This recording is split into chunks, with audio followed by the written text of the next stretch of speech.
24 മണിക്കൂറിനകം നീ പെട്ടിയെടുത്ത് സ്ഥലം വിട്ടോണം. ഇല്ലെങ്കിൽ നിന്നെ കുത്തി മലർത്തിയിട്ട് ഞാൻ പോലീസ് സ്റ്റേഷനിൽ പോയി അറസ്റ്റ് വരിക്കും. 24 മണി നേരം എതുക്ക്? ഇപ്പളേ പോകലാമേ. എൻ്റെ വഴി മുടക്കാൻ വന്ന യക്ഷി, നീ വിശാലാക്ഷിയുടെ നാത്തൂനല്ലേ, അല്ലാണ്ട് വിശാലാക്ഷിയല്ലല്ലോ. ഞാൻ ബാലുവിൻ്റെ പെറ്റമ്മയാണ്. എൻ്റെ രക്തമാണ് അവൻ. നിനക്ക് ബാലുവായിട്ട് നേരിട്ട് എന്ത് ബന്ധമാണുള്ളത്? വിശാലാക്ഷിയുടെ ഭർത്താവിൻ്റെ സഹോദരിയാണത്ര. അതിന് വിശാലാക്ഷിക്ക് ഭർത്താവുണ്ടായിട്ട് വേണ്ടേ? ആരും കൂടാതെ ഗർഭം ധരിച്ചവൾ. നാട്ടുകാരറിഞ്ഞപ്പോൾ കോയമ്പത്തൂരിൽ നിന്നും ഓടിപ്പോയ ഏതോ ഒരു മലയാളിയുടെ പേര് പറഞ്ഞു. ആ മനുഷ്യൻ്റെ സഹോദരിയായ നിനക്ക് എൻ്റെ മകൻ ബാലുവായിട്ട് എന്ത് രക്തബന്ധമാണ് ഉള്ളത്? ഈ വീട്ടിൽ നിനക്ക് എന്ത് അവകാശമാണ് ഉള്ളത്?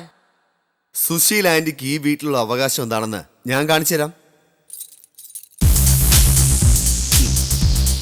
ഇനി ഈ വീട്ടിലെ എല്ലാ വിലപിടിപ്പുള്ള വസ്തുക്കളും സുശീല ആന്റിയുടെ അധീനതയിലായിരിക്കും.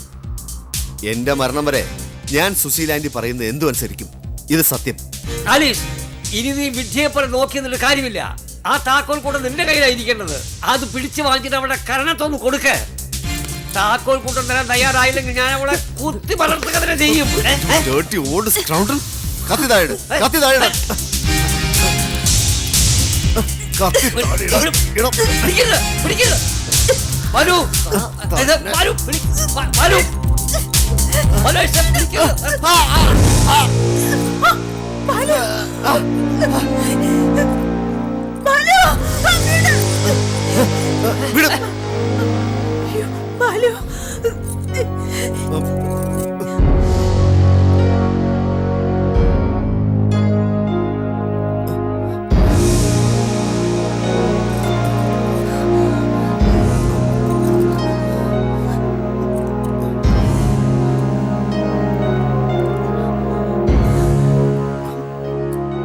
നോക്ക്, വിശാലാക്ഷി ഇനി കോയമ്പത്തൂർ സിറ്റിയിൽ കാലുകുത്താൻ പോകുന്നില്ല.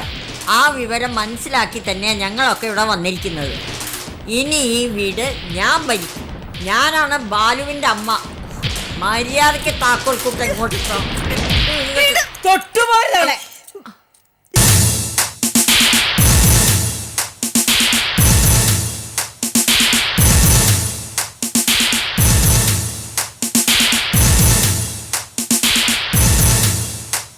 ചേട്ടത്തി, അമ്മേ,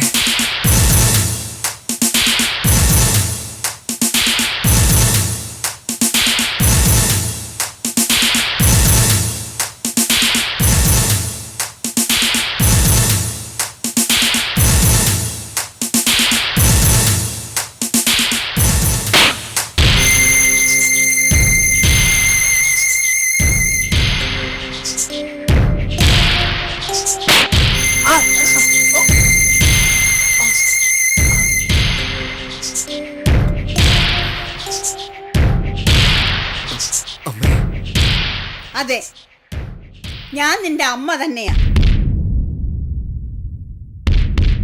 നിനക്ക് ഈ ഭൂമിയിൽ ഞാനല്ലാതെ വേറെ ഒരമ്മയില്ല.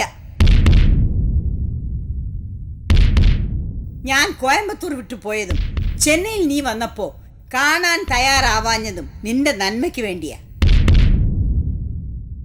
ഇപ്പൊ ഞാൻ തിരിച്ചു വന്നതും നിന്റെ നല്ലതിനു വേണ്ടി തന്നെയാ. ഡേ, നിനക്ക് ഈ വീട്ടിൽ കാലുകുത്താൻ എങ്ങനെ ധൈര്യം വന്നു? ജനിച്ച് 90 ദിവസം പോലും തികയാത്ത ചോര കുഞ്ഞിനെ വലിച്ചെറിഞ്ഞിട്ട് മുറി ഇംഗ്ലീഷ് പറയുന്ന ഈ പമ്പര വിഡിയുടെ പിന്നാലെ ഓടിപ്പോയ നിനക്ക് എന്റെ മകന്റെ മേൽ എന്ത് അവകാശമുള്ളത്? ഈ വീട് എങ്ങനെ നിന്റെ വീടാവും? ഞാൻ അധ്വാനിച്ചുണ്ടാക്കിയ പണം കൊണ്ട് കെട്ടിയ വീടായത്.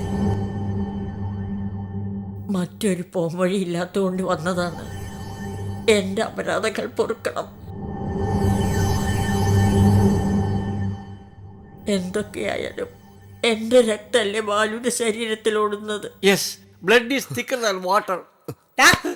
നീ നിന്റെ വായ അടച്ചു വെക്ക്, ഇല്ലെങ്കിലേ ഈ കത്തി നിന്റെ അന്നനാളത്തിലേക്ക് കുത്തിയിറക്കും. ആന്റി, ഞാൻ ബന്ധം കൊണ്ട് ബാലുവിന്റെ എങ്ങ സിസ്റ്റർ അല്ലേ? I M his only sister.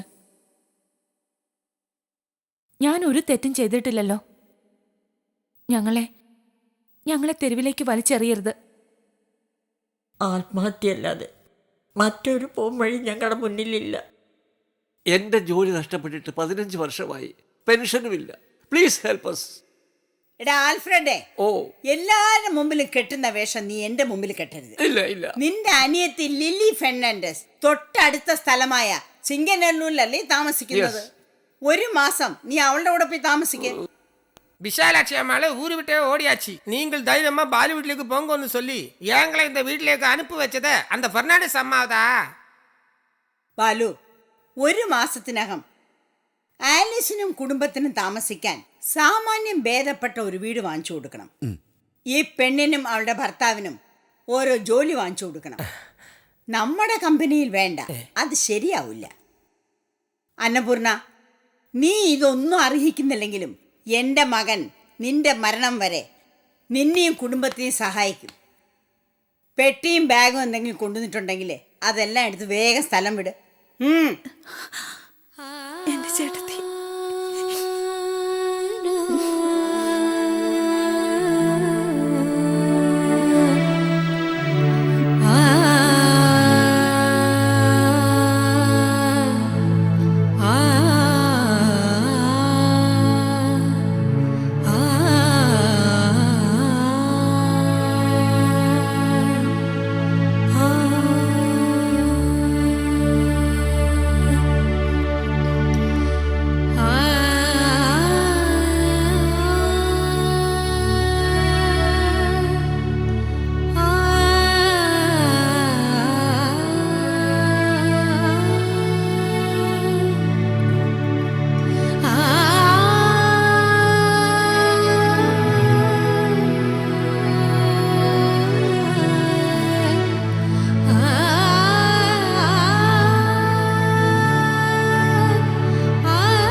നമ്മൾ സംസാരിച്ച് കിടന്ന് നേരം പോയത് അറിഞ്ഞില്ല.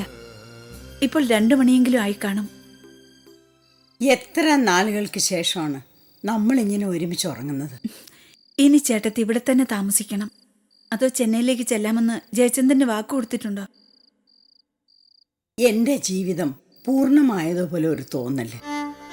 അതിന് ചേട്ടത്തി ഒരിക്കലും ചേട്ടത്തിക്ക് വേണ്ടി ജീവിച്ചില്ലല്ലോ. മറ്റുള്ളവർക്ക് ചേട്ടത്തിയിലൂടെ സ്നേഹവും സാന്ത്വനവും ലഭിച്ചു. ഇന്ന് ഞാൻ വളരെ സന്തോഷവതിയാണ് സുശീലേ. കാറും കോളും നീങ്ങിയ ആകാശം പോലെ മനസ്സ് തെളിഞ്ഞു. ഇനി നമുക്കുറങ്ങാം.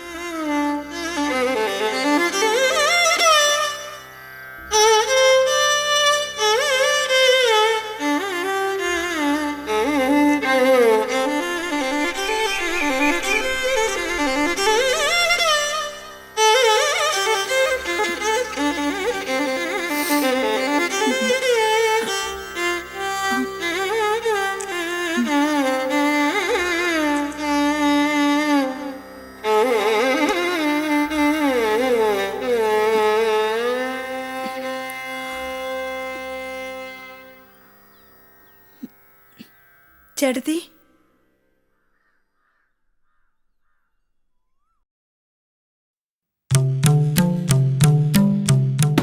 ബാലു, ബാലു, ബാലു, ബാലു, ബാലു, എഴുന്നേൽക്ക്.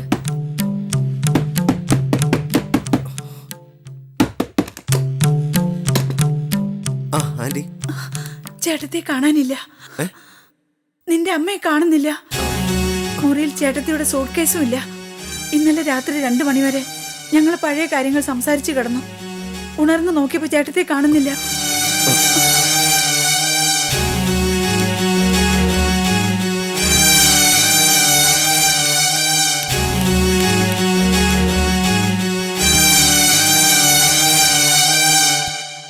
അമ്മേ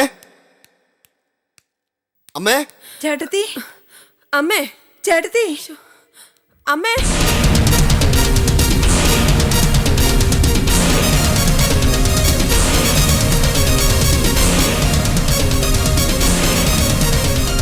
ചേട്ടത്തി, അമ്മേ, ചേട്ടത്തി, ചേട്ടത്തി, അമ്മേ, ചേട്ടത്തി, അമ്മേ, ചേട്ടത്തി,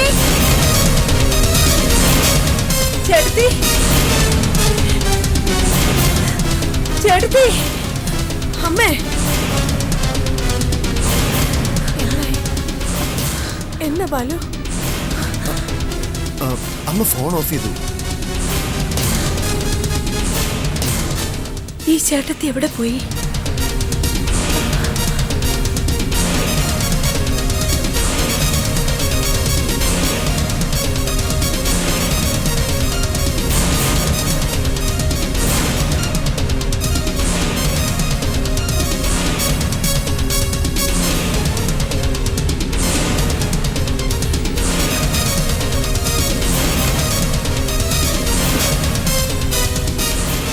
ഞങ്ങളും അമ്മയെ പ്രതീക്ഷിച്ചിരിക്കുക. ഫോൺ വിളിച്ചിട്ട് ഫോൺ എടുക്കുന്നില്ല.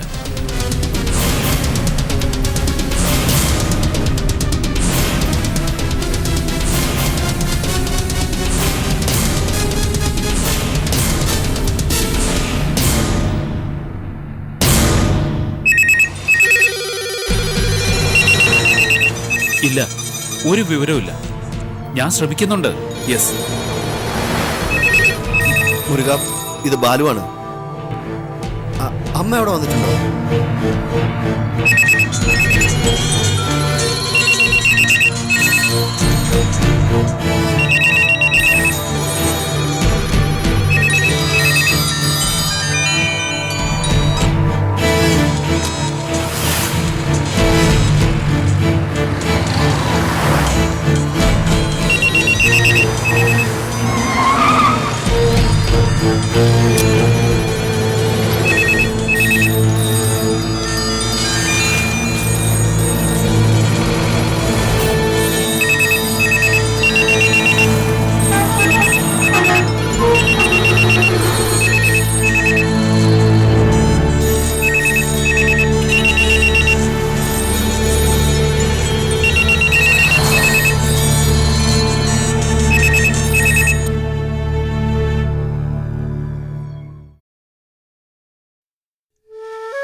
മോനെ സുനിലെ, എന്താ അമ്മേ? അമ്മ പെട്ടെന്ന് വന്നല്ലോ. നാളെ വൈകിട്ട് വരുമെന്നാ ഞാൻ കണക്കൂട്ടിയത്. ഒന്നിനെ കുറിച്ച് ഒരുപാട് കണക്ക് കൂട്ടരുത്. മനുഷ്യന്റെ കണക്കുകൾ തെറ്റും. ഞാനിത് പറയാനൊരു കാരണമുണ്ട്. കോമളത്തിന്റെ കൊച്ചമ്മായി നളിനിയുടെ അമ്മ കുറച്ചുകാലം മകളോടും മരുമകനോടും കൊച്ചുമക്കളോടും ഒക്കെ പിണങ്ങി കാവിയെടുത്ത് സന്യാസിയായ കാര്യം നീ ഓർക്കുന്നില്ലേ? നല്ല ഓർമ്മയുണ്ട്. ആശ്രമത്തിൽ പോയിട്ടും അവരുടെ സ്വഭാവത്തിന് ഒരു മാറ്റം ഉണ്ടായില്ല. ആശ്രമത്തിൽ നിന്ന് അവരെ പറഞ്ഞു വിട്ടു. ഇന്ന് ഞാനൊരു പുതിയ വാർത്ത കേട്ടു. എന്താ? കുലശേഖരൻ ക്ഷേത്രത്തിന് മുമ്പിലുള്ള ആൽത്തറയിൽ ഒരു വൃദ്ധ സന്യാസിനി എവിടുന്നോ വന്നിരിക്കുന്നു. ദിവ്യമായ തേജസ്സുള്ള സന്യാസിനി. എന്റെ ഒരു കൂട്ടുകാരി പറയുന്നു അവർക്ക് കോമളത്തിന്റെ വല്യമ്മായിയുടെ നല്ല ഛായയുണ്ടെന്ന്. കഴിഞ്ഞ 2 വർഷമായി ബാലു മുരുകനും അവരെ തേടാത്ത സ്ഥലമില്ല. ആരോടും ഒരു വാക്കുപോലും പറയാതെയല്ലേ വിശാലാക്ഷമ്മകൾ പെട്ടെന്ന് അപ്രത്യക്ഷയായത്. എനിക്ക് തോന്നുന്നു ആ സന്യാസിനി കോമളത്തിന്റെ കോയമ്പത്തൂർ അമ്മായി തന്നെ ആയിരിക്കുമെന്ന്. നമുക്ക് അങ്ങോട്ടൊന്ന് പോയാലോ? ഞാൻ പോകും. വിശാലാക്ഷി അമ്മാൾ എല്ലാ വേദനകളും സഹിച്ച് മറ്റുള്ളവരെ രക്ഷപ്പെടുത്താൻ ശ്രമിച്ച സ്ത്രീയാണ്. സ്വന്തം സുഖങ്ങൾ മുഴുവൻ ത്യാഗം ചെയ്തു. അങ്ങനെയുള്ളവർക്കേ പെട്ടെന്ന് ഈശ്വരനുമായി അടുക്കാൻ കഴിയൂ. ബന്ധങ്ങളെ അങ്ങേയറ്റം ബഹുമാനിച്ച് ജീവിച്ച ആ സ്ത്രീ ഇപ്പോൾ ആ ബന്ധനത്തിൽ നിന്നും മോചിതയായി, സ്ഥിതപ്രജ്ഞയായി.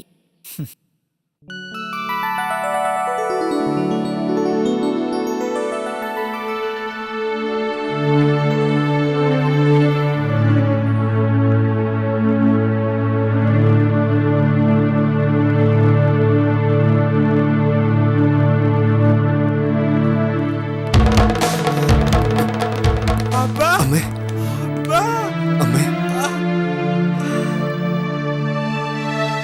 ക്യൂവിൽ പോയി നിൽക്കാനാ അമ്മ നിങ്ങളോട് പറയുന്നത്. ആ പോയിക്കോളൂ. ആ പോയിക്കോളൂ പോയിക്കോളൂ.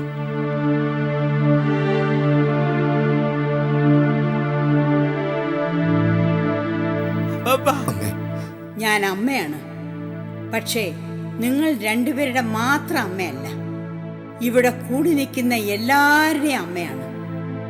പാവവും പുണ്യവും നിന്റെ മനസ്സിൽ തന്നെയാണ് ഉള്ളത്. ഏത് നീ തിരഞ്ഞെടുക്കുന്നു എന്നതാണ് മുഖ്യം. ഓം നമഃ ശിവായ.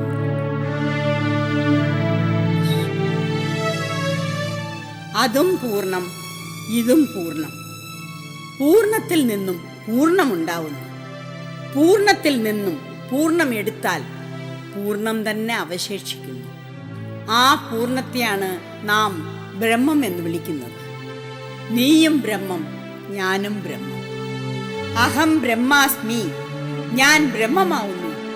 തത്വമസി, തത് എന്നാൽ അത്, ത്വം എന്നാൽ നീ, അസി എന്നാൽ ആകുന്നു. തത്വമസി എന്നാൽ അത് നീ തന്നെ ആകുന്നു. അതുകൊണ്ട് ജനിക്കുമ്പോൾ ആനന്ദിക്കേണ്ടതില്ല, മരിക്കുമ്പോൾ ദുഃഖിക്കേണ്ടതുമില്ല. പൂർണ്ണമദ പൂർണ്ണമിദം പൂർണ്ണാത് പൂർണ്ണമുദച്യതേ പൂർണ്ണസ്യ പൂർണ്ണമാദായ പൂർണ്ണമേവാവശിഷ്യതേ.